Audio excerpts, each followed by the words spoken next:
Welcome, everyone. Thank you very much for joining today's Qesher presentation. My name is Dora. I'm joining you from Budapest, Hungary. You can also find here Sebastian, also under the name Qesher. Also joining you from Budapest is the two of us who started this project 6 years ago now. And I'll just give a very brief introduction for those who are joining us for the first time. That our aim and mission with this project is to share Jewish history, culture, present day situation of Jewish communities from all over the world. So our regular presentations are virtual tours or lectures about different cities or countries' Jewish heritage.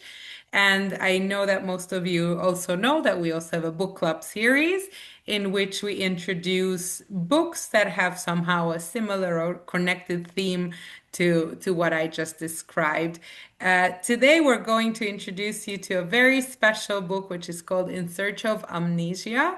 And I'm very happy to introduce you to Barry Falk, who is a UK-based photographer exploring a range of subjects related to the psychological sense of self. He has documented places that have undergone collective trauma, focusing on Eastern Europe, to consider his own personal history and explore the collective loss related to the Jewish narrative. He has exhibited within the UK and Europe, given artist talks about his work, and been interviewed by Arte TV for a documentary on transgenerational trauma. He has recently published his first book, In Search of Amnesia, published by Qesher Verlag Publishers, Heidelberg, Germany. So this is the book and the project that he's going to be speaking to us about. So I invite you to be curious and just listen and take in the photographs that he's going to share with us. And if you have any questions, please put them in the chat. And after his presentation, we'll open up for questions and comments and thoughts. So I'll pass the word now to Barry. Okay, well, thank you very much for allowing me to talk. I feel very privileged to be here.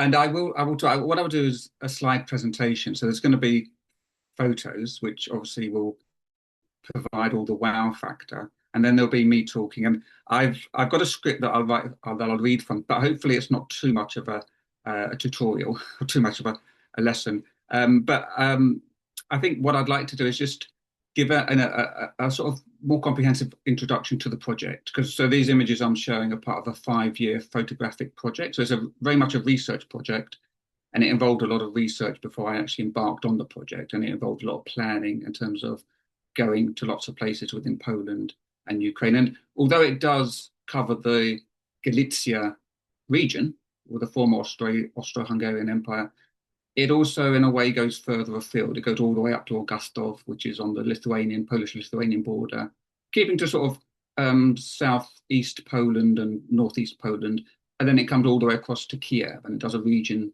below Kiev. So, in a way, it goes beyond Galicia into what would have been Russian kingdom, Russian Empire.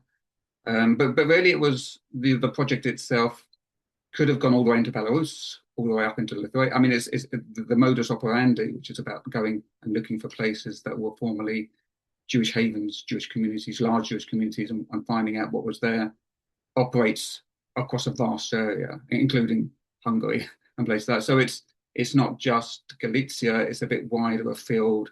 But I don't go into northeast Poland, and I don't go all the way down into regions of Ukraine, which for obvious reasons, but also during the project, it was just too difficult to get to a lot of places. So I kept it within a certain region, and in a way, the project defined itself. It didn't need to cover the whole region. It just needed to have almost like test focus areas, research areas.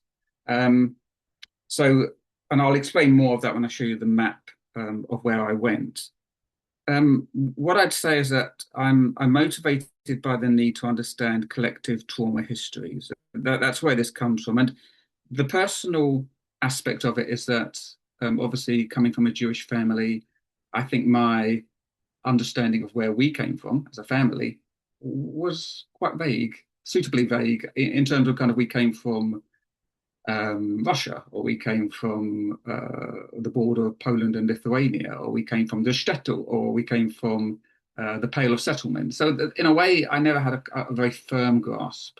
Not until I think more recently, when as many people here will know, genealogy became such a big thing and it became so accessible. But I think certainly when I was a child, it was suitably vague, and I think that was part of my reason for doing this project, was to discover the places where I assume we came from. So it wasn't a personal genealogy project for me. It was a much broader sense of the collective memory and then how that's formed and how that's held. Um, and a lot of these images are quite bleak, and they're purposefully quite bleak because obviously, we're talking about an erasure of a huge population and a huge culture. Um, so what I'd say is that the subtext of terror is heavy in much of my work. And just to say that my trip to Ukraine, which was planned for March 2022, was actually planned for the day before Russia invaded Ukraine. So obviously I rescheduled that. But also it was very, very um, in a way shocking that the old history of invasions and occupations hadn't gone away. It wasn't like, we've got a progressive history. It was quite clear that things could be as I guess we're very aware of now with geopolitics. And I remember I had to detour and go. I went back to Poland and kind of went over territory I'd already been over regions I'd already been to before, which brought closure to the project. But at the same time, I was watching Channel 4 News and other news and watching the Ukrainians fleeing across the border. And in Krakow, you could see refugees coming into Poland. So the shadow of war was kind of with me very much at the end of this project, which was very apt in a way for what I was trying to explore. Um, just to say, the title of this project is In Search of Amnesia. And people have often challenged me and asked me why, especially around the topic of Jewish history, the Holocaust, which is so intensely remembered. The reason I called it that wasn't just because I liked the title, but it was from my own personal experience within the world that I've come from, which isn't just photography, it's also psychotherapy. My understanding of trauma, in a way, is to do with how trauma is about repressed memories. So searching for amnesia is like the process of being inextricably drawn to this deep sense of loss, whilst at the same time unable to fully revisit the site of the original trauma. So the images that I present, and I'm happy to talk about this more afterwards, but the images that I present, in a way, they occupy this psychological space. So it's kind of this push-pull between horror and the wish to rectify or to rewrite history. So I think images you present of the Holocaust, they open up a vast psychological terrain. They ask many questions, but also the horror that you witness through re-witnessing, the vicarious trauma that you pick up through looking into the subject, especially trying to photograph it and depict it, and through archival images, but also through the images I present, I think is kind of like a push-pull that I'm trying to present. A bit of background just to the area that I'm covering. There's a rich history, and I'm sure many of you know this, and probably more than I know this, but there's a very rich history of a vibrant Jewish culture that developed within Eastern Europe over many centuries. So the Jewish culture had spread and thrived through the Pale of Settlement, which was a region that stretched from the Baltic Sea to the Black Sea. So we got a vast area that kind of stretched all the way down from Lithuania through Belarus, through Ukraine, Poland, all the way down to the Black Sea. And I recently looked up what Pale meant, and Pale is an ancient term meaning an enclosed area, which just in itself is an interesting term, that it's an enclosed area. I mean, we're talking about a Sorry, vast area. Barry. I don't know if did you already mean to share your slides? No, I will do now though. Okay, okay, just because I know that you will be showing these maps, so I wasn't sure if you I meant could to I could share it and you just I haven't. could share because it would look much worse. How's that? Yes, there Is you that go. better? Okay. So yes, so this is covering a vast area which includes the Pale of Settlement, and the Pale of Settlement was to do with the enclosed area, which was a large area, but it was also apt that the Pale Jewish residency was beyond the Pale, which is a term in itself. I don't know if people are familiar, but beyond the Pale referred to where Jewish residency was mostly forbidden. So you had, like, in a way, we're going back to a history where Jewish people were still in a way ghettoized in certain areas. Um, so I went back really with the intention that I wanted to see what I could find when I went back. I went back very much with an open mind, seeking clues as to what was left of this very rich culture, which had been very, very active in trade, commerce, and politics. It wasn't confined to small villages, it was in the cities. So I was very interested. That was my topic, really. That was my subject. Um, and it wasn't particularly about going to the concentration camps or the atrocity sites. It was broader than that. It was going to the villages, the small places, the cities, the ghetto areas, and looking for clues there of history. So this project has many different ways of searching for the past, which includes going on tours, joining reunion parties, as well as going to the landscape and talking to a lot of people. Um, so I traveled. The first map I want to show you is this is in a way, this is a very good insight. So this is about 1900, but it just shows you the density of the Jewish population within an area. As you can see, we're looking really from the Black Sea up towards the Baltic Sea. So we're covering, you can see Minsk, you can see Kiev, you can see Galicia, Lublin. So you can see the areas, and this is the area that I was heading towards. So if you look at on the in the bottom on the left-hand side, you can see the density of the population. So we go from the yellow, which is 1%, through to 5% for green, 10% for blue, and then 15% or more with the purple. And in the cities, we had Jewish densities, populations of 25% or 50%. So this is a huge population. It's not a fringe or a small minority. These are huge densities of Jewish population. This just shows roughly this map really corresponds roughly with the area that I covered. So I flew into Krakow and I went as far afield as Kiev and as far north as beyond Warsaw towards the Lithuanian border, which is sort of northeast of Warsaw, and then down to Lviv and across. So I'm getting down into the Tetla Mountains and the Carpathians and then up again towards Lithuania. And this, just to put it into perspective, like a palimpsest or maps over maps, this is the transportation routes that again corresponds very much to the Jewish population density that we have for obvious reasons. And then I've just got the last map. Can everyone see that? If I move. Yes. Yes. Yeah, that's all clear. So this is a bit of a cryptic map, but this is the map in the book, which when they sent it to me, I said, I need a map to understand the map. But the map does actually make sense because it's my different journeys. So within the map, there's different routes that play out that go all the way from, if you look at the bottom left, from Krakow, Auschwitz, obviously it was Auschwitz, all the way across to Belzec concentration camp, and all the way up to Szczecin, which is on the border of Lithuania. And then the other page is Ukraine, so Lviv through to Brody and Chortkiv and Saturniv, and then Kiev all the way down to Bershad via Uman.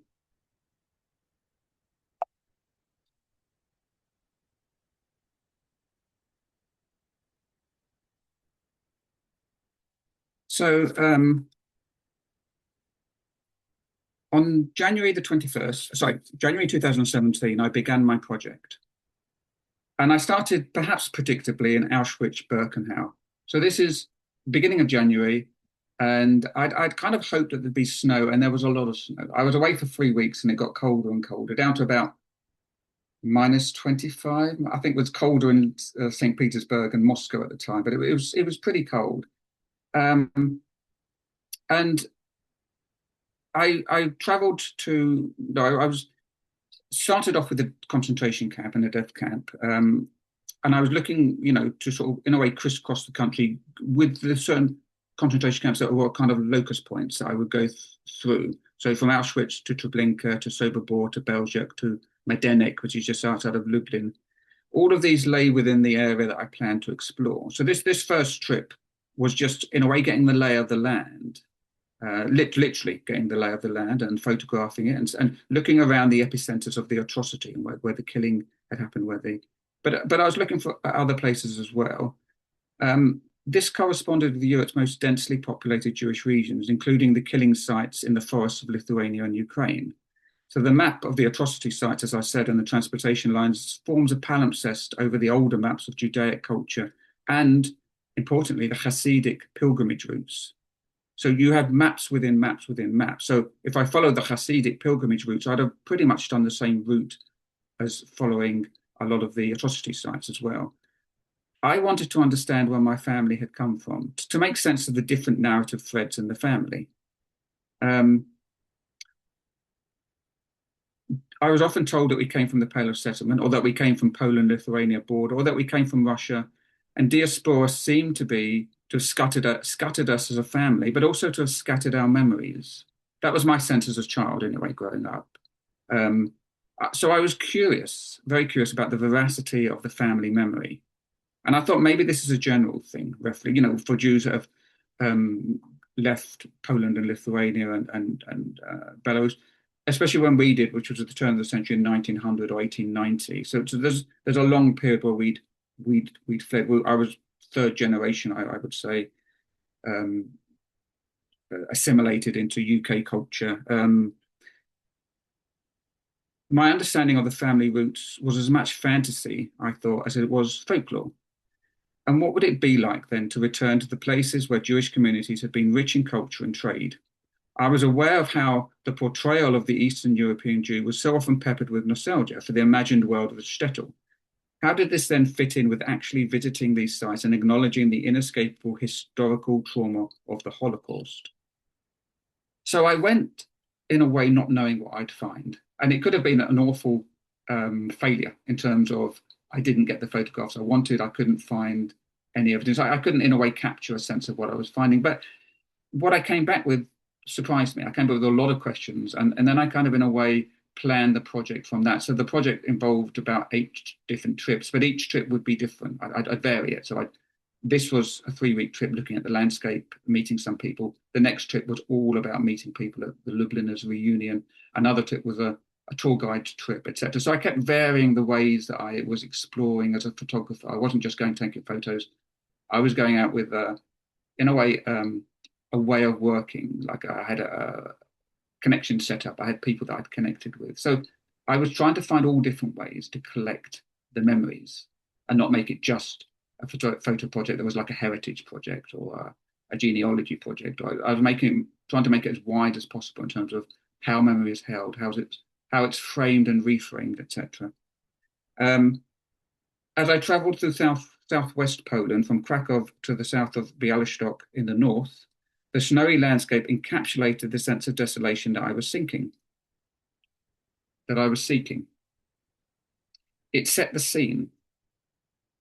So this was trauma-laden landscape, a trope, you could say, of all Holocaust landscapes. And this particular image is Birkenau. So Birkenau, part of the Auschwitz-Birkenau. Birkenau is the open-air bit of the Auschwitz Memorial Museum. So the Auschwitz bit is the buildings and lots of information. Birkenau is the camp, and it's a desolate place. I went in the bleak midwinter. There was no one else there, which suited me perfectly. And this, as you can see on this image, you've got like the outline of barracks. These aren't places where Jewish people would have been held, but they're probably soldiers' barracks because they're outside of the actual concentration camp, where the gas chambers were. And in a way, I found myself actually emotionally moved by and I'd been to Birkenau before, but going there on my own in the winter with the snow, I was noticeably shaken. I knew it had a massive impact upon me, and I actually avoided going into the camp and I walked around the outside, and I found this image. This was the first image. This was getting much more in towards where the camp was, and this is a drainage ditch, and there's a plaque just in front of this which talks about soldiers making an escape. It's not actually Jewish prisoners. It was actually Polish prisoners who made an escape. So I think for 30 that escaped, they sent 300 of them to the gas chambers. But the oily black river and the black trees and the white snow. Again, it captures a sense of the bleakness and that emotional response to this landscape and the context of this landscape. I'll just read an extract from my book. So within my book that I've published, I've got journals, diary journals I kept. So while I was doing the trips, I was writing down within the book. So I'll read an extract which is pertinent and fits in with this particular image. So this was me entering into Birkenau. Birkenau is a foreboding place to enter, like the gateway to hell. The entrance is overly familiar, as iconic as the Arbeit macht frei entrance to the Auschwitz camp. Now, as I approach, it is gripped by the depths of winter. I walk into a barracks devoid of all items yet heavy with loss. Outside, I photograph steps leading down into a snow-covered pool. I photograph 3 brick stacks, extinguished but still intact. I cross over a ditch and walk through a field knee-deep in snow to the outline of other barracks made eerie by their absence, the bare foundations sketched in the ground. I photograph a magnificently desolate tree, completely stood bare, and then approach a copse of silver birch and startle 3 roe deer. I am avoiding entering the camp, of coming at it too directly. I am more interested in the clues or ways that the surrounding landscape can be framed to evoke the past. I photograph a thicket of tangled woods that are highlighted with icy outlines. I circumnavigate the site of trauma, literally the other side of the fence, and photograph a pile of logs that could be a pile of torsos.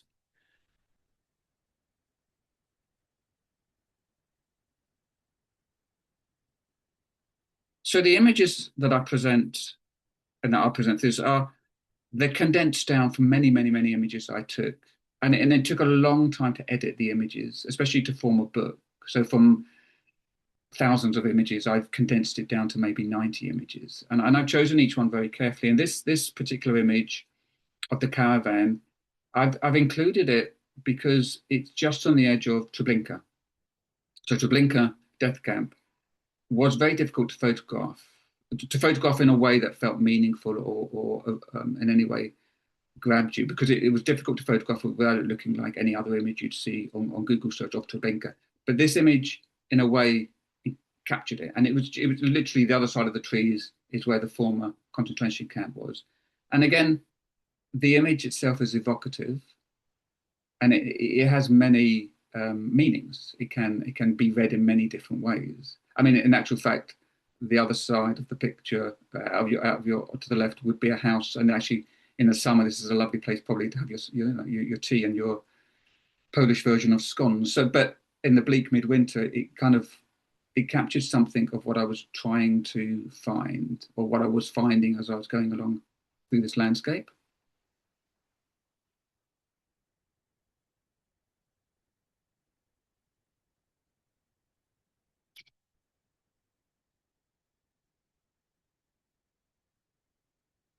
This is on the edge of a place called Kochk, and it was very cold when I got to here, and the lake was pretty much frozen, um, and it was a very pertinent image in a way, because one of the ideas that kept going through my mind was this idea of, but for the grace of God, if I had been there, the idea of possible and impossible escape routes, and the fact that you couldn't escape, but if you could escape, then how would you escape the landscape? How would you get through the landscape, etc., etc. So, in a way, there was that going through my mind the whole time when I was visiting the atrocity sites and going through the landscape. I wanted to talk just about memory as a subtext to terror. And all of the images really that I present here have the subtext of terror within them for understandable reasons. What I'd say is that no image stands alone. That all the images are layered with complex trauma and memory. So, for instance, this image is the disinfection unit at Birkenau, which, if you search up Birkenau, you'll see lots and lots of images of this disinfection unit. It's an extraordinary object, because in a way, it's as close to photographing a gas chamber as you can, because the gas chambers don't exist anymore. and also our imagination of what the gas chamber looked like or how it's been filmed or what you see. In a way, when I stood and looked at this disinfection unit, it was like a miniature scaled down version of a gas chamber. It's a disinfection unit which was used by the Germans to disinfect all the clothes that the Jewish people had brought with them, which, as you can imagine, a lot of clothing was very nice clothing. So they would have disinfected it and given it back to wealthy German people. That's my understanding anyway. So nothing was lost or wasted from what was fleeced from the Jewish people that were obviously eradicated. I mean, for me, it encapsulates a very particular and very meticulous mechanism of the mad Nazi mentality. I mean, it was, I think, the methodology of the Holocaust and how it was performed is still sends shockwaves for an advanced civilization to be operating and carrying out policy like this. So, and I think this captures some of that. I've included this. It's an autopsy table. It's from so I'm going to mispronounce Lodz now, but Lodz. I think it's pronounced Łódź, but Lodz in Poland, which is just to the west of Warsaw, a big city, Łódź. There's the autopsy table there in the Jewish mausoleum, and obviously the autopsy table descends. So I paired it within the book with this image of a mikveh, and I was struck in my mind by the idea of descending. One, the autopsy table is a descent into death, but the mikveh is a descent into purification and the giving of life.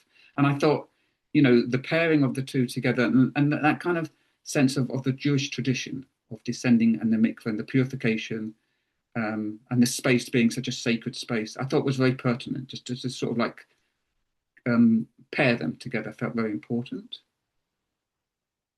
This is part of the outdoor open air museum in Ploiești, which Ploiești is south of Krakow city centre, and this is where the Ploiești concentration camp was, which is a concentration camp which was the Krakow, south of Krakow.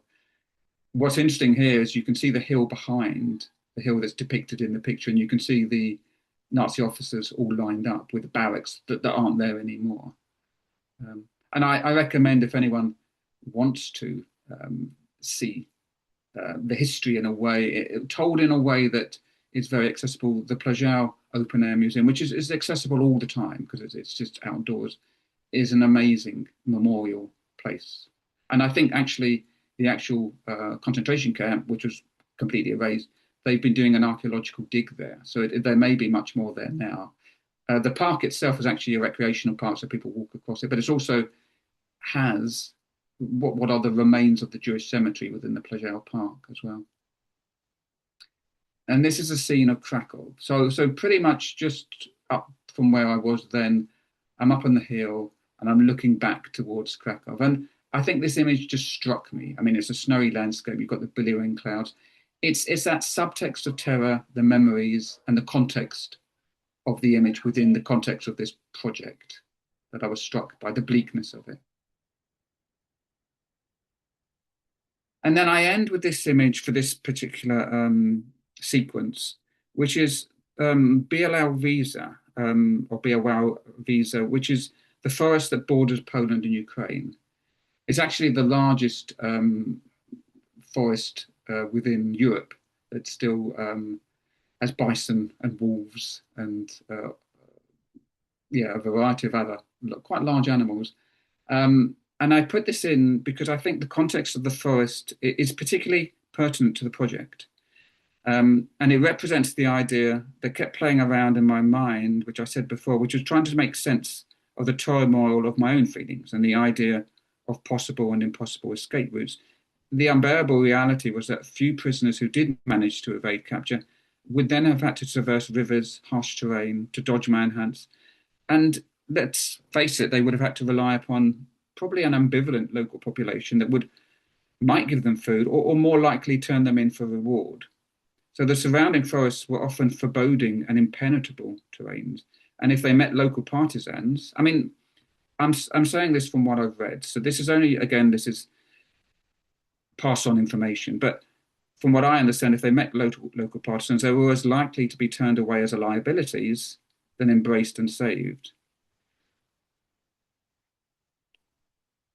And actually, sorry, this is the final image of this. These are goats in a Jewish cemetery in Ukraine, which I'm not going to try to pronounce because it's got a lot of Z's and a lots of Y's and even a V in it. So I can't quite, I think it's called Zenhorodka, but this is in just south of Kiev. And I was struck by the goats and struck by in a way, how well kept the memorial. And this is a Jewish museum with lots of tombstones, but very little Jewish population there, very little. So it struck me how well maintained this part of the cemetery was, because if you turned around and walked through the rest of the cemetery, it was pretty much had been erased.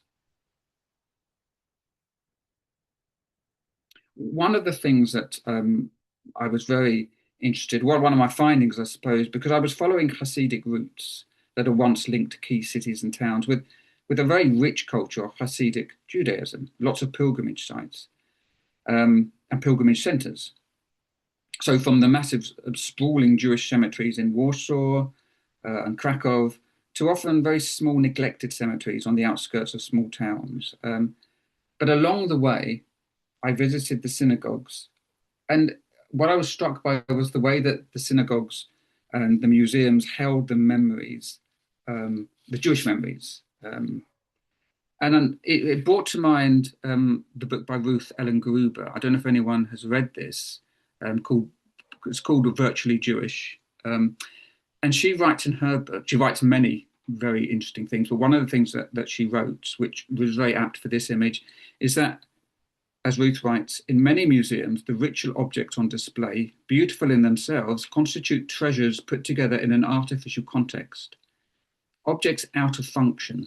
In fact, though, the very presence of the objects on display as out of context museum pieces provides a powerful subtext concealing a hidden history of terror. So, taking those words in mind, I photographed this. So I was very interested in the museums and how Jewish memory was both remembered and framed and reframed, and how in a way you had like presentations of Jewish icons and trinkets as if this was an ancient culture, whereas in fact this was a very recent active culture within modern society, going to the mid-40s of the 20th century, where you had assimilated Jews who were bankers, who were businessmen, whiskey merchants, etc., etc., etc. They weren't the shtetl Jews. These were kind of acclimatized, assimilated Jewish business people, and cultures. And I photographed various different synagogues. So this is the Warsaw Synagogue, still very active. It's a small population, Jewish population in Warsaw, it's very small, but it's still active. This is the Isaac Synagogue in Krakow, which is extraordinary with its checkered floor, which was in operation when I photographed it. I think then there was a bit of a spat between various different Jewish groups within Krakow, and I think it was closed for a little while. This is the Ramu Synagogue, R-A-M-U-H in Krakow, which is a beautiful synagogue. It's a tiny synagogue, but it's extraordinarily beautiful. And it's busy and it's active, and you can go and visit it. But also, it's an active, alive synagogue. This is the which synagogue? This is the Kupa. Sorry, the Kupa synagogue within Krakow, within the Kazimierz region, which is south of the city centre, which is a Jewish region. There's many synagogues. Some are active, the ones I've shown. And then there's a lot of synagogues that are kind of museums or festival places or places for different kind of gatherings. This is the Kupa Synagogue, which is a very, very old synagogue. It was also called the Poor Synagogue. So it goes back to, I think, 1700s, 1643, I think, was when it was built. And again, it's an extraordinary synagogue, but very different than the other synagogues. So the style of synagogues was quite interesting. Well, it was fascinating, actually, the style of synagogues within Poland and Ukraine, the different styles. I've included this one because it's the Great Synagogue of Warsaw, which no longer exists. It was destroyed by the Nazis. And this is a replica model within the Polin Museum, which is in Warsaw. So, you know, you have this constant awareness that you have some synagogues and some beautiful synagogues, but then you have a loss of some epic synagogues. This is Tykocin. So Tykocin, which is in North Poland, is a beautiful old synagogue. I think it's a fortress synagogue. But what was most interesting about this was how it had become almost like a museum display.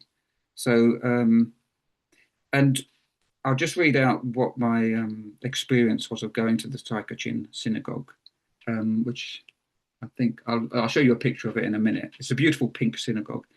And it's now a museum. It's got a central beamer, which is still intact, which is amazing. But when I arrived, the man on the ticket desk gave me an audio tape, which was strangely confusing when I listened to it.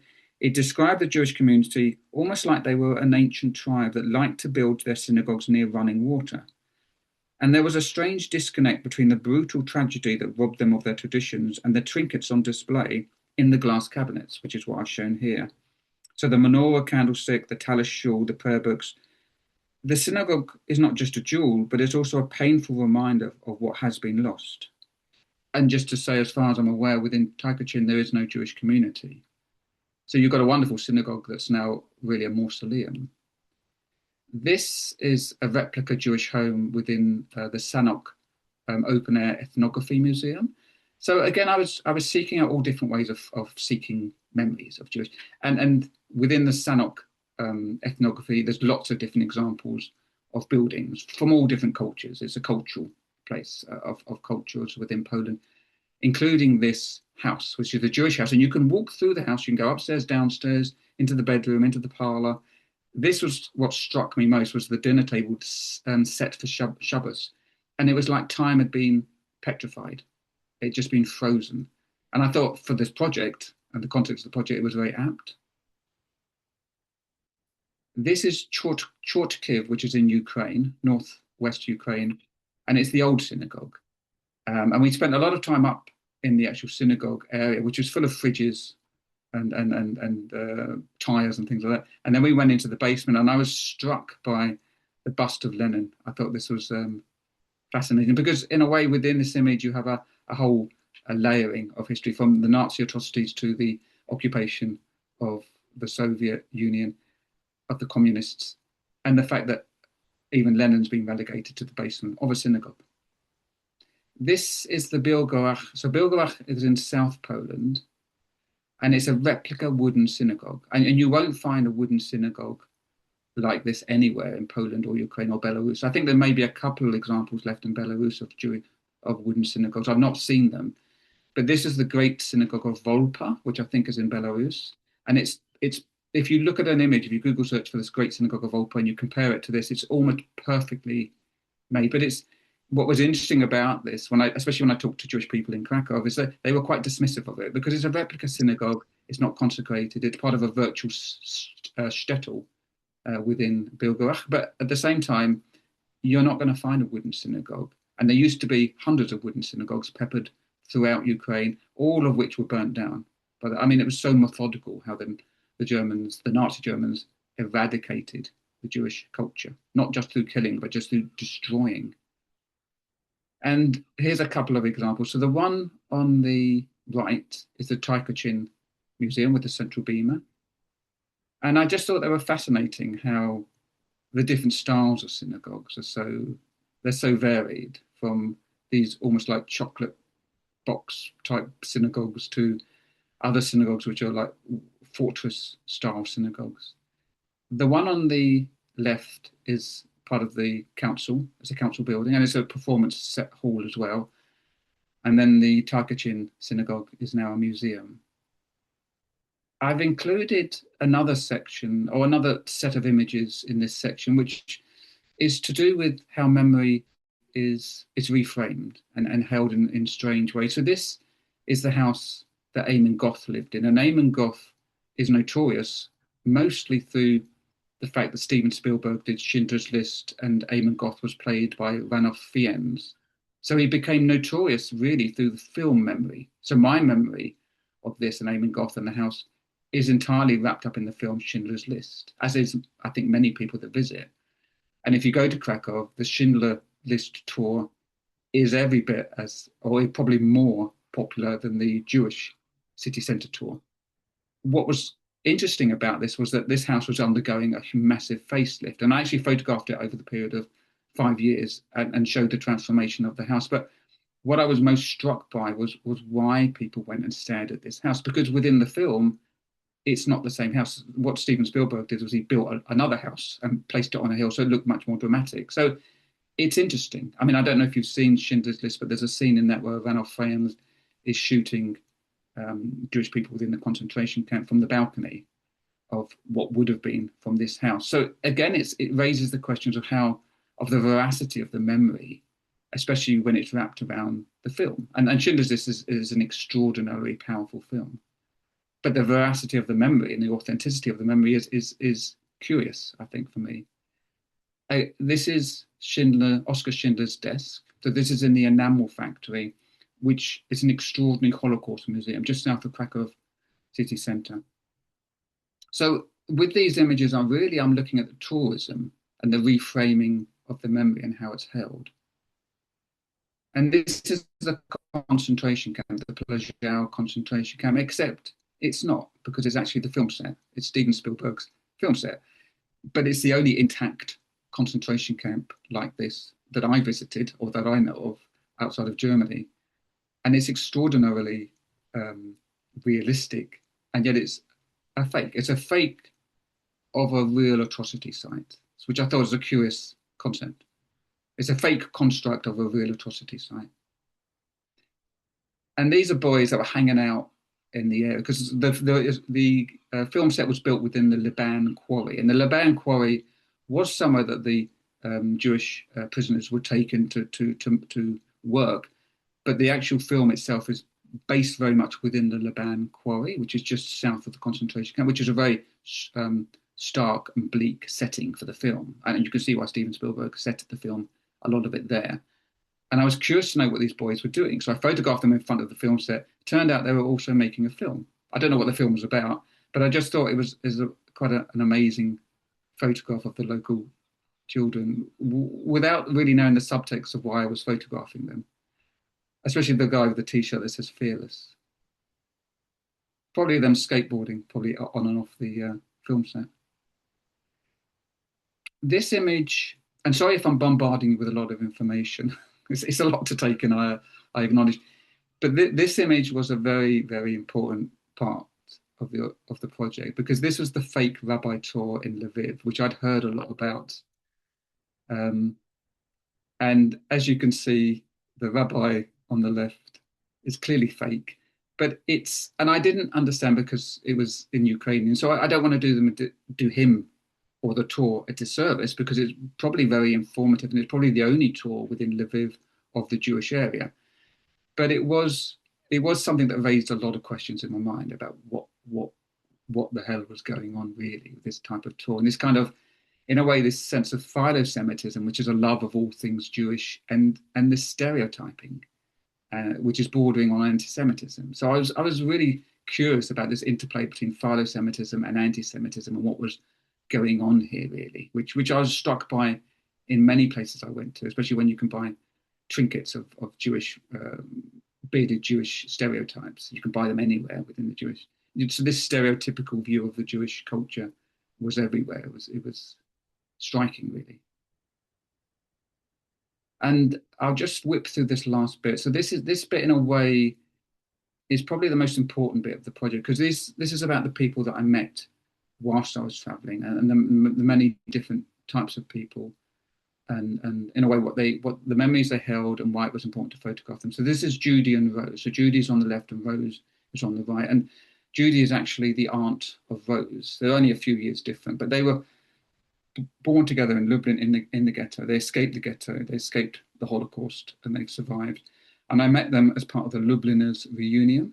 And the Lubliners reunion the first one was held in 2017, and it was a call to Jewish people with any genealogy within the Lublin area, Lublin being the epicenter for Operation Reinhardt, so Lublin being very, very important. From there, in a way, the transportation lines went out to the various different concentration camps. So you had Treblinka one side, you had Sobibor the other side, and you had Belzec below. So it kind of formed an inverted triangle.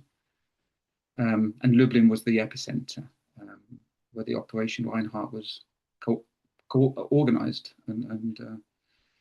And Judy and Rose had just come back from a punishing day on a bus going to Belzec. They were part of a big family tour group, which was very interesting.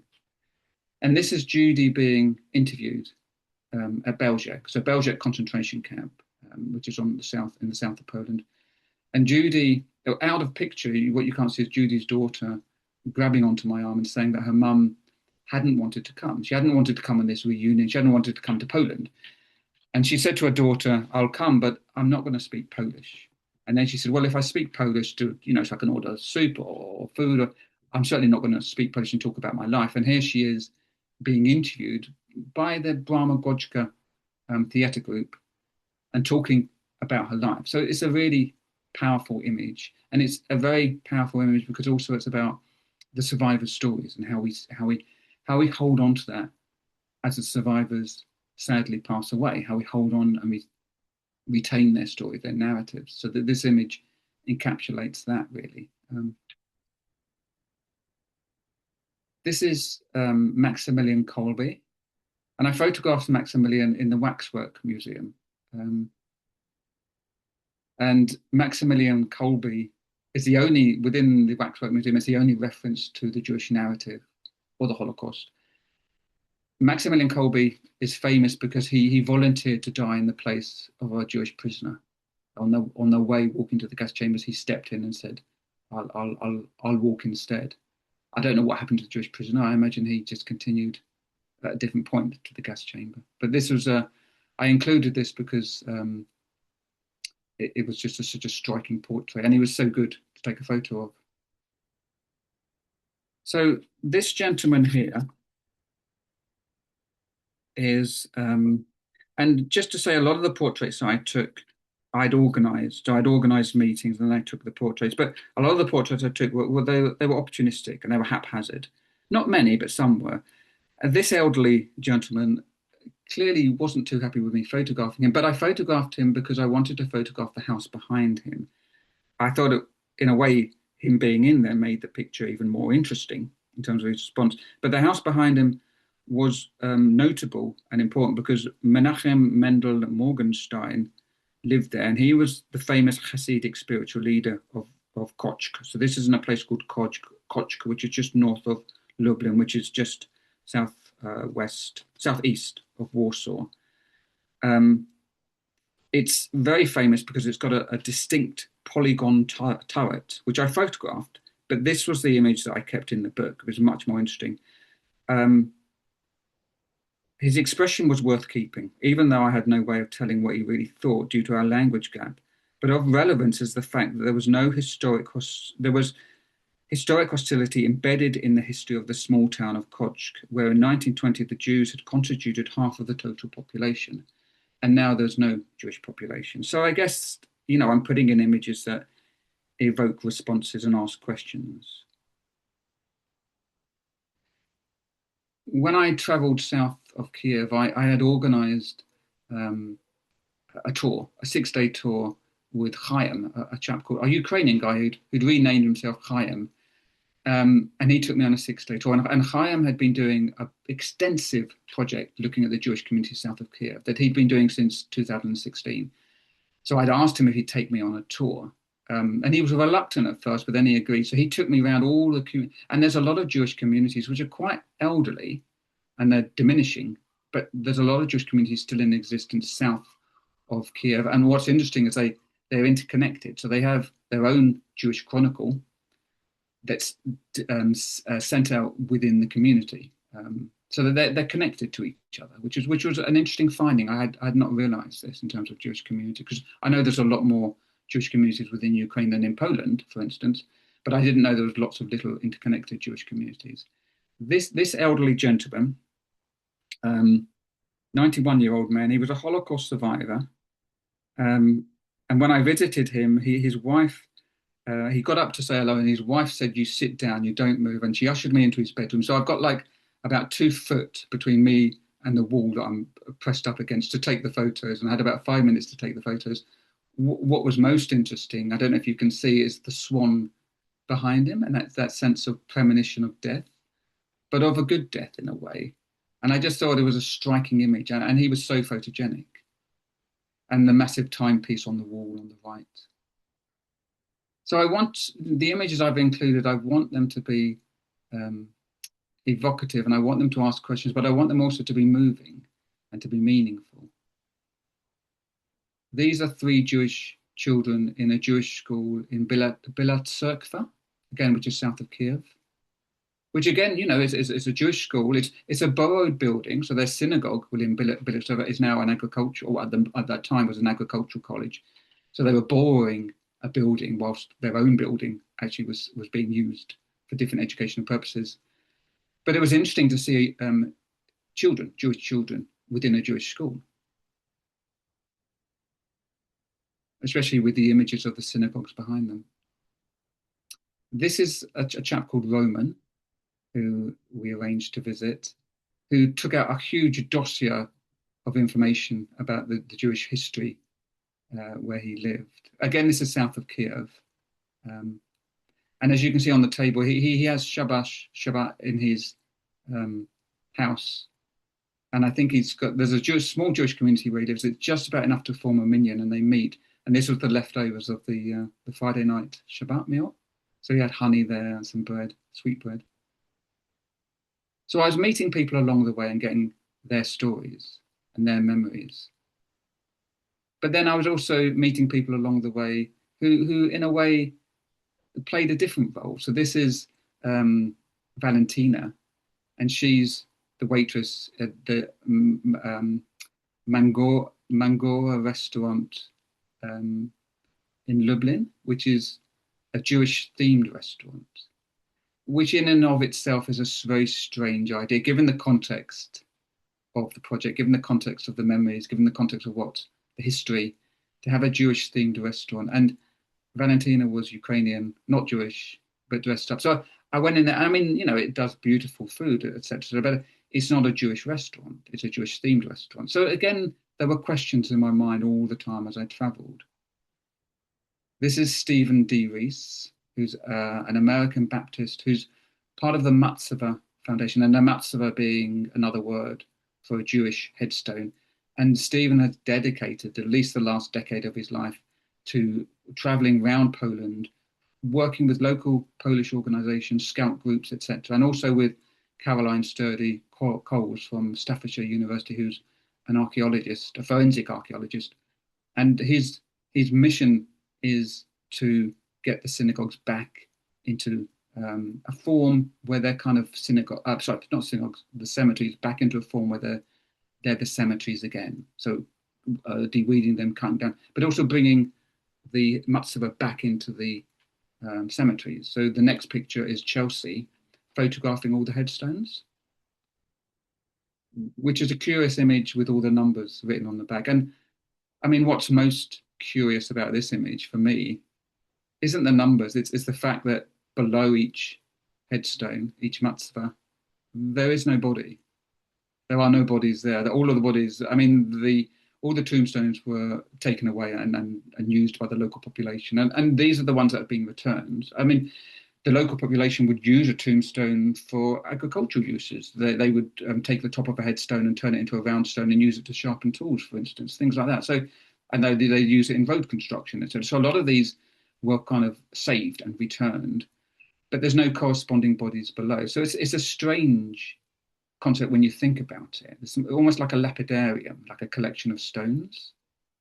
And yet, it's a real Jewish cemetery, and these are real Jewish headstones. This is Oksana, and Oksana is part of the ESJF, which is an organization in Ukraine that's catalogues and studies Jewish cemeteries all the way across Europe. So I believe from Hungary to Ukraine to Belarus, and they use drones. So it looks like she's playing a video game, but she's actually, what she's doing is she's collecting information for the cemetery somewhere within Poland or Ukraine. And they have a vast database. So what was interesting was these organizations, largely non-Jewish organizations that I was meeting, that were collecting the memories, that they were what I would call the custodians of memory. And there's a lot of people doing a lot of remembering and holding of Jewish memory, which I think is largely unknown because I think so much of Jewish memory is wrapped up in the Holocaust museums that you don't realize how many people and organizations are busy and non-Jewish people collecting and holding memory. I put this in because this chap, well, he was we had a language barrier, which was unfortunate, and that's my fault, not his. But I got him to hold up the Jewish mask because again, it's a stereotypical bearded Jewish person, and I was struck that in this little kiosk, which is opposite a synagogue, by the way, was this mask, and I got him to hold it up. So he wouldn't have known really why I was photographing it, but I was just struck by the fact that there was this mask, and it's kind of like remnant of memory held within this kiosk that was basically for keys and such like stuff. He then got his guitar out and started playing me Elvis songs, so it was quite an interesting meeting.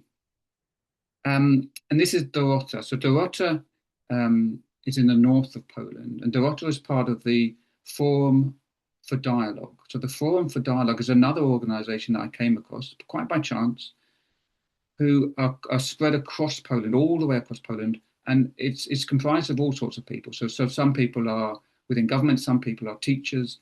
Dorota herself worked within a college, and within the college, she set up a room dedicated to Jewish memory, local Jewish memory of the town that she lives in. And there's a lot of people that are, when I got to Augustów, which is in the north of Poland, very near to Lithuania, suddenly there were 3 or 4 people all contacting me saying, I'll drive you and I'll introduce you to this person and this person. It was an interconnected community, all of whom are holding the Jewish memory. And she is a font of information, Dorota, about the local Jewish memory, even though there's no Jewish community there now.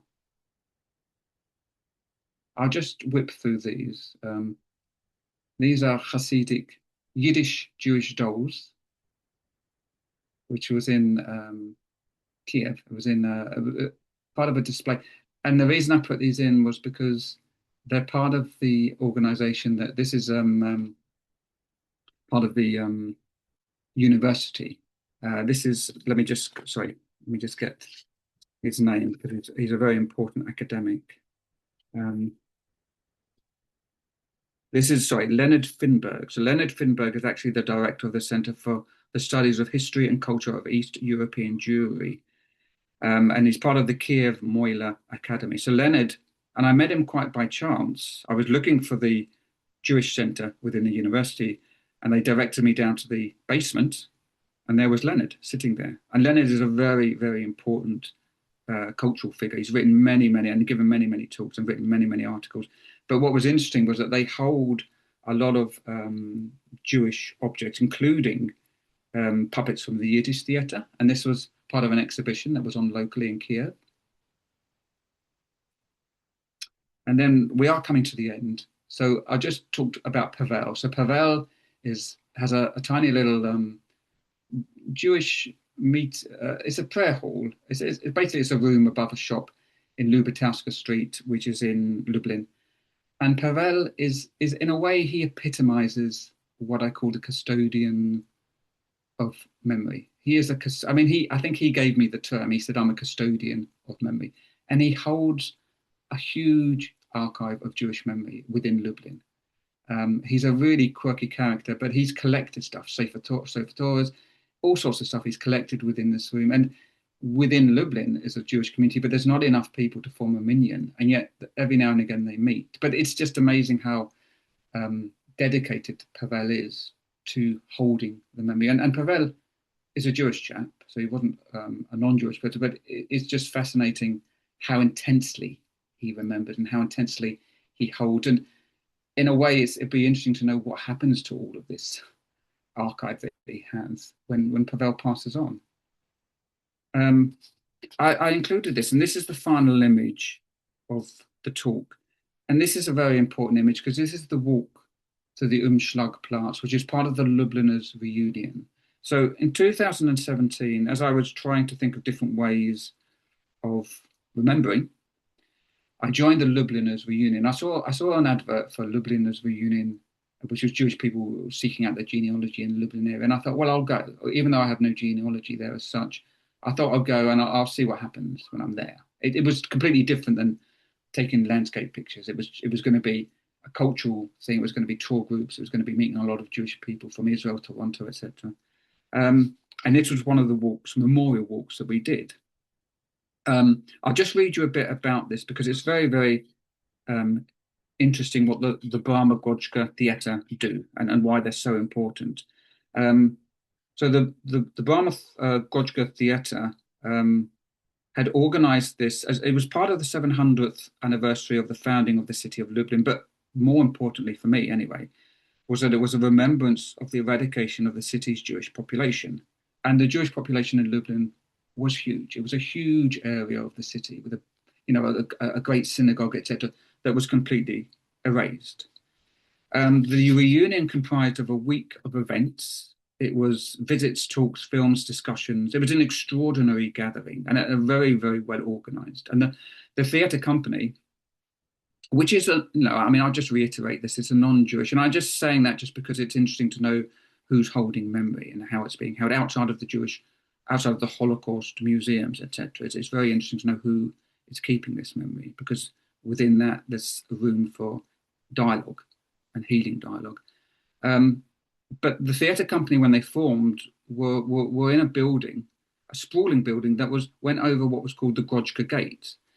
It turned out that this was the former Jew gate in Lublin Old Town. So it led from the Jewish quarter to the Christian centre of the city. So it was an important throughway where people traded. So the theatre, bearing this in mind of what history they were literally sitting on, they became an archive centre. They started gathering archival material.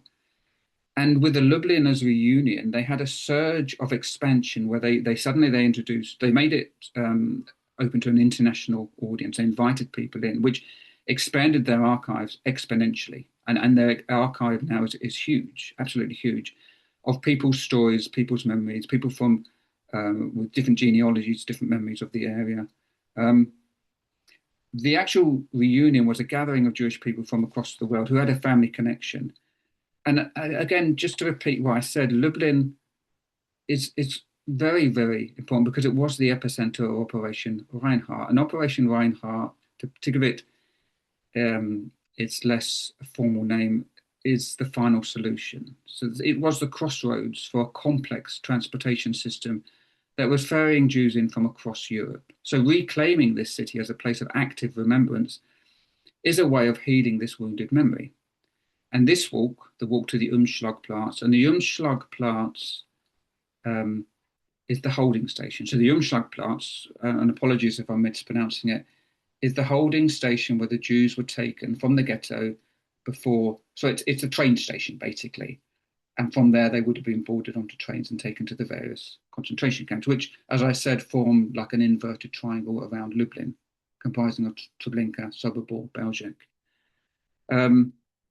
On the walk, it was punctuated by stops and short speeches and explanations along the way. For instance, here is remembered where a Jewish woman was shot in the head and fell to the ground, moaning, fatally wounded but not yet dead. And here a woman shot dead and left for 2 days until the men in black vans came to take the dead away. And I think what was most striking about this image was, in a way, the way it seems like it's just a kind of jolly stroll past a very jolly billboard with a priest at the front and a woman pushing a bicycle through. And then you realize the subtext of the image and realize what it's really about. And it's a remembrance walk. It's a funeral walk. So I just to give you an understanding of that image. So just to say, to wrap it up, the images I've shown today, what I've done is I've sought to join the dots around the complex theme of collective trauma. But more importantly, to pose questions around how the memory of Jewish loss is both intensely remembered and also reframed through stereotype or at times even absently forgotten by the inevitable passage of time. However, on my numerous trips to Poland and Ukraine, I came across both the surprising and the hopeful, an exhibition of Yiddish puppets in Kiev, an extensive and rapidly growing archive of Jewish memory held by the Brahma Gojka Theatre Company in Lublin, interconnected Jewish communities south of Kiev, the Forum for Dialogue, which is a network of non-Jewish Polish people heavily invested in remembering the Jewish past. All of these organizations and people are the custodians of memory who hold together the tapestry of memory that opens up much needed and ongoing healing dialogues. And once I'd finished the project, I put together a book, which is now being published by Qesher, which is a Jewish publishing house in Heidelberg, which I thought actually was perfect, that it was a Jewish publishing company. It just seemed very, very apt for the project that a Jewish a publishing house in Germany would then print the book. And within the book are the images, sequenced slightly differently, but within that are the journal entries as well.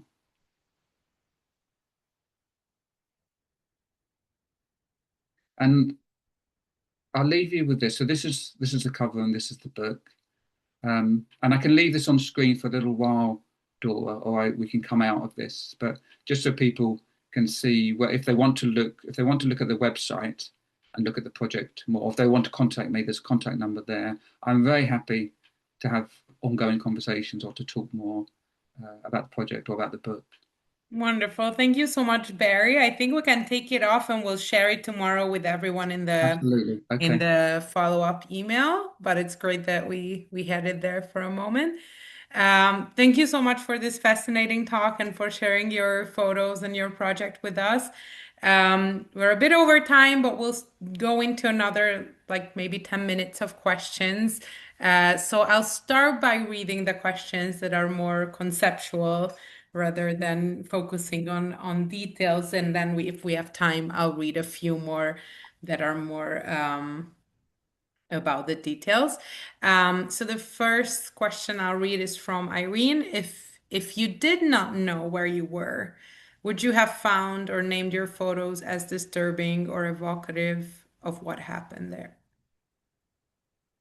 If I did not know where I was, I think that's difficult because when you go to Poland as a Jewish person, you know where, especially if you're going to the atrocity sites, you know where you're heading to. Even if you don't know where you are, you could still layer that understanding onto it, those assumptions onto it. I mean, I was very moved, especially the first 3 weeks of the project, and when I went to Blinker, for instance, and I was walking around to Blinker, and the snow was up to my knees. I was wading through snow, and I remember stopping just to get my breath and looking down and seeing tangles of little roots and stuff on the snow, and I started crying. I couldn't stop crying because in my mind it was the image of the hair that was cut off the Jewish girls and women when they were taken into the concentration camp. I couldn't help but see that in what I was witnessing. So the emotional response that I got all the way through the project, all the places I went, it's difficult to say. I mean, obviously, when I present the landscapes and the images and that, they're all held within the context of what it is that I'm telling you they're about and what the context of the project is. So they have that added meaning. But I think knowing why I was going there, I still would have had that response in a way, especially when I went to the woods and places like that and the snow. I still would have held that because I had this memory already with me that I was carrying through what I'd read, through the films I'd seen, through the stories I'd heard. In a way, we have the memory already, almost intergenerationally. We carry that with us. Thank you so much. There were actually quite a few questions about non-Jews collecting Jewish memories. Do you know what their motives are? Why are they interested in Jewish memory, and whether they do these projects side by side with Jews, or they are just more like I, non-Jews I keeping mean, my memory? understanding. I mean, Dorota, who I photographed in North Point, she was very clear because I asked her the same question. I said, obviously I'm invested in this memory. I'm going there with a reason. Why do you collect the memory? And she said, well, because it's personal for me, because this is the memory of the place where I live. And it's not that long ago, it's within living memory. And within living memory, people will also have relatives who knew the Jewish people that were killed or who witnessed the killing. So the trauma and the witnessing and that intergenerational sense of loss isn't just held by the Jewish diaspora or the Jewish Holocaust. Or in a way, the narrative is also held by people who, there was a sense of often it's forgotten, it's inevitably forgotten. I say that it's difficult to tell, but synagogues are repurposed, they're junkyards, but at the same time, people are remembering that they're still holding the trauma. And I think that's just curious. I mean, I don't have any other thought other than it's a fact that people hold that trauma, that they think there's almost a duty. And I think there is also a strange phenomena within Poland where a lot of Polish people of second, third generation wonder whether they were actually Jewish, because a lot of Jewish children would have been hidden. So to save their children, they may have been put with a neighbor, a Christian neighbor, and then assumed a Catholic or Christian identity. So a lot of people were coming up to us and saying, I think maybe I was Jewish. I don't know. I love the Jewish culture. I think maybe it's in my DNA. So it's interesting how there's almost like a connection there through that. And also, I wouldn't say that these people were doing it out of guilt necessarily. I think it was because it was a shared history. They share the history and they hold it. And Dorota was passionate about the history. I mean, there's a history of the Tatar community, there's a history, but the Jewish community in particular, and the Jewish history, it was a passionate thing of hers, and for a lot of people. Thank you. Did you encounter instances of resistance or anti-Semitism in your travels? Well, no, not really. No. I mean, there's plenty of that, but I didn't because I suppose I was careful, and I was only, in a way, I was organizing meetings, and I was saying, so I didn't see much anti-Semitism, but then I didn't really seek out the kind of nationalistic and I suppose actually that's not true. Actually, I did see anti-Semitism, not from people towards me, but in Krakow, in Kazimierz, in the old Jewish quarter, if you go there, and I guarantee it's still there now, because it was there every time I went there, there's a flea market in the center of the Kazimierz area. And if you go there and you look at all the trinkets, you'll find Jewish memorabilia, you'll find Russian memorabilia, and you'll also find Nazi memorabilia. So you'll see photos of Nazi officers, you'll see the swastikas, you'll see all that stuff all mixed in together. And I thought that was curious, whether it's anti-Semitic. I mean, I asked the stallholders, why is that stuff there? I mean, where did you get that from? And they say, oh, this is stuff we've got from house clearances. Well, we're not Nazi. We're just selling it. We're selling it as stuff that we've got that we can peddle. But I just thought that was very interesting. That it was so overtly mixed in with the Jewish memory and what that meant, really. Thank you. As the project developed and as you found yourself moving between the roles of descendant, visitor, researcher, and artist, how did each of those positions influence what you noticed, how you interpreted what you encountered, and the photographs that eventually made their way into the book? Well, like I said, when I started the project, I had no real idea how long it was going to take or what form it would take. So I think when I originally went out there, it would probably have been, I was thinking it'd be a landscape project. Then I came back and I looked at all my images and I thought it's not, there's not enough here. It's not different from any other project I've seen. It's not, and there's questions in my mind. So because I have so many questions, because I've also, to add to that, I'm also come from psychotherapy background. So I was asking lots of questions to myself about what was going on here, what it was that I was presenting. So when I went back, each trip was different. One was with the tour group, one was the Lubliners. One was I visited an archaeological dig with Stephen D. Rees and Professor Caroline Sturdy-Cole. So in a way, I was going there as an observer and an artist. I mean, getting the photos that actually were evocative and poignant was always difficult. Always difficult. I'd go out and do a whole day's shoot and think I got nothing. And you realize when you've done a whole week's shoot, you're only going to keep 2 of those images for the final book. So it's tricky. But I think what was difficult as a researcher and as the photographer, the artist, when I was meeting people, especially south of Kiev with Chaim, it was difficult because a lot of the time I didn't sit down and do all the talking. I wanted to, but I didn't because I wanted to get the photo. So in a way, Chaim had a lot of conversation, and then as he'd translate it, and he'd be talking for like 20 minutes, and he'd translate it, and it was about a minute. And I said, well, they must have said more than that. So it's in a way, I didn't get as much of the conversation as I would have liked, really, because I think I was compromised by seeking the photos. So I think it's a difficult project to do in a way as a one-person act, to go and record and talk and translate and take the photos.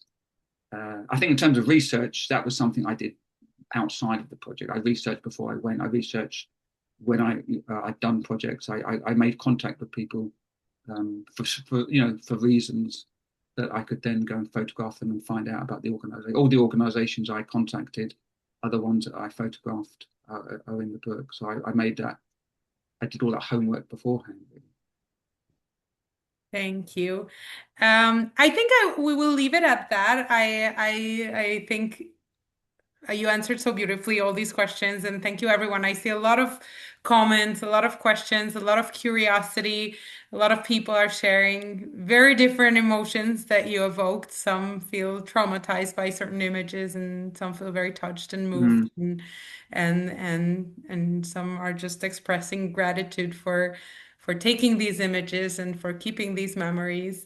So thank you everyone for putting your questions there and your comments there. And of course, tomorrow in the follow-up email, we will share again Barry's website and email and all these details that he shared in the last slide. But Barry, if you want to put it back just one more moment for those who want to yeah, already write absolutely. it down today to check out your website and find out more about the book and the project. So here are the details, but of course, as always, we will share it tomorrow. And thank you everyone for the very nice comments I see now are coming in. A lot of comments congratulating. So yes, we will send Barry the chat, and he will go through the questions and the comments, and you can get in touch with him if you want to keep up the conversation. I also saw that a lot of you recommended different organizations or mentioned other projects that deal with similar topics. So thank you also for sharing those. We'll try to go through them and perhaps also include a few of them in the follow-up email. So thank you once again, Barry, for this wonderful project. I don't know if you are looking at now the chat, if you want to comment or anything, or just share one more closing word, Well, please feel it's free. too much for me to comment on, but I just want to say thank you for people for coming, and I hope it's not too traumatizing, like vicarious trauma through looking at the images. But I think you have to look at the dark to see the hope, and the potential of dialogue is what this project's about remembering and not forgetting, and why it's so important, especially now.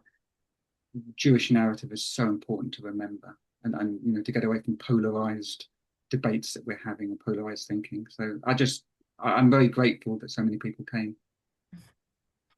Thank you so much, Barry, and thank you everyone for joining us today and for all your thoughts and comments and questions and curiosity. We really appreciate it. And as always, tomorrow we'll send out this recording to you. So you're welcome to watch it again or share it with others. And we will also share these details that Barry just shared here. Thank you, everyone. Have a wonderful rest of the day or good night, depending on where you are, and we hope to see you soon. Our next event will be on Thursday about the Sephardic Jews of Florida. We hope some of you are interested and will join us also then. Thank you, everyone. Thank you. Thank you, Thank Barry. you. Thank you. Yes, thank you.